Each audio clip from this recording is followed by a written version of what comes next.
ಕಾವೇರಿ ನದಿ ನೀರಲ್ಲಿ ಒಬ್ಬ ವ್ಯಕ್ತಿ ಸಿಲುಕಾಕಿಕೊಂಡಿದ್ರು, ಅವರನ್ನ ಕೂಡ ರಕ್ಷಣೆ ಮಾಡಲಾಗಿದೆ. ಪ್ರಮುಖವಾಗಿ ಈ ನೀರಿನ ರಭಸ ಕೂಡ ಹೆಚ್ಚಳ ಆಗಿರುತ್ತೆ. ನೀರ್ ಹತ್ರ ಹೋಗೋಕ್ಕೂ ಮುನ್ನ 1000 ಸಲ ಯೋಚನೆ ಮಾಡಬೇಕು. ಏನೇನೋ ಹುಚ್ಚಾಟ ಪ್ರದರ್ಶನಗಳು ಬಹುತೇಕ ಕಡೆ ಆಗ್ತಾ ಇರುತ್ತೆ. ಬಟ್ ಇಲ್ಲಿ ನೋಡಿ, ಕಬ್ಬು ಕಡಿಯೋದಕ್ಕೆ ಬಂದಿದ್ದ ವ್ಯಕ್ತಿ ಶ್ರೀರಂಗಪಟ್ಟಣದ ರೈಲ್ವೆ ನಿಲ್ದಾಣದ ಬಳಿ ಸ್ನಾನ ಮಾಡೋಕೆ ಅಂತ ಕಾವೇರಿ ನದಿಗಿಳಿದಿದ್ದಾರಂತೆ.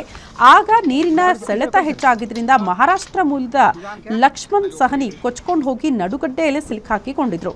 ಇದನ್ನ ನೋಡಿರುವಂತಹ ಸ್ಥಳೀಯರು ಅಗ್ನಿಶಾಮಕ ದಳದ ಸಿಬ್ಬಂದಿಗೆ ಮಾಹಿತಿ ಕೊಟ್ಟಿದ್ದಾರೆ.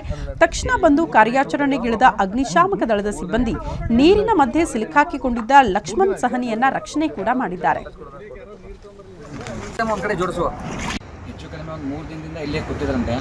ಅವರು ಹೇಳೋ ಪ್ರಕಾರ ಮಹಾರಾಷ್ಟ್ರದವರು ತಲೆ ಸುತ್ತು ಬಂದು ಯಾರೋ ತಳ್ಳಿದ್ರು ಅಂತ ಹೇಳ್ತಾರೆ. ಕೆಲವೊಂದು ಸಲ ತಲೆ ಸುತ್ತು ಬಂದು ಬಿದ್ದು ಅಂತ ಹೇಳ್ತಾರೆ. ನಮಗೆ ರೀಸೆಂಟಾಗಿ ಒಂದು 10 ನಿಮಿಷದ ಕಾಲ್ ಬಂತು. ಹೆಚ್ಚು ಕಡಿಮೆ ವೆಹಿಕಲ್ಲು ಇಲ್ಲಿ ತನಕ ಬರೋದಕ್ಕೆ ಒಂದು ಅರ್ಧ ಕಿಲೋಮೀಟ್ರ್ 3/4 ಕಿಲೋಮೀಟ್ರ್ ಇದೆ. ಬೋಟ್ ಹೊತ್ಕೊಂಡು ಇಲ್ಲಿ ಬಂದು ನೀರಲ್ಲಿ ಇಳಿಸಿ ಸ್ಥಳೀಯರೆಲ್ಲ ಹೆಲ್ಪ್ ಮಾಡಿದ್ರು. ಪ್ರೆಸ್ ಅವರು ಹೆಲ್ಪ್ ಮಾಡಿದ್ರು. ನಾವೆಲ್ಲ ಜನ ಸೇರಿ ಬೋಟ್ ಹಾಕೊಂಡು ಆಲ್ರೆಡಿ ಈಗ 80,000 ಕ್ಯೂಸೆಕ್ ನೀರಿದೆ. ಈ ನೀರಲ್ಲಿ ಬೋಟ್ ಹಾಕೋದು ತುಂಬ ಕಷ್ಟ. ಅಪೋಸಿಟ್ ಡೈರೆಕ್ಷನ್ ಹೋಗಿ ಇವ್ರನ್ನ ಕರ್ಕೊಂಬಂದು ಸೇಫಾಗಿ ಇಲ್ಲಿ ಕರ್ಕೊಂಬಂದ್ವಿ. 3 ದಿನದಿಂದ ಏನು ಊಟ ಮಾಡಿಲ್ಲ. ಇನ್ಮೇಲೆ ಚೂರು ಹಾಸ್ಪಿಟಲ್ ತೋರಿಸಿ ಊಟ ಮಾಡಿಸ್ತೀವಿ. ಹೆಚ್ಚು ಕಡಿಮೆ ಒಂದು 3 ದಿನದಿಂದ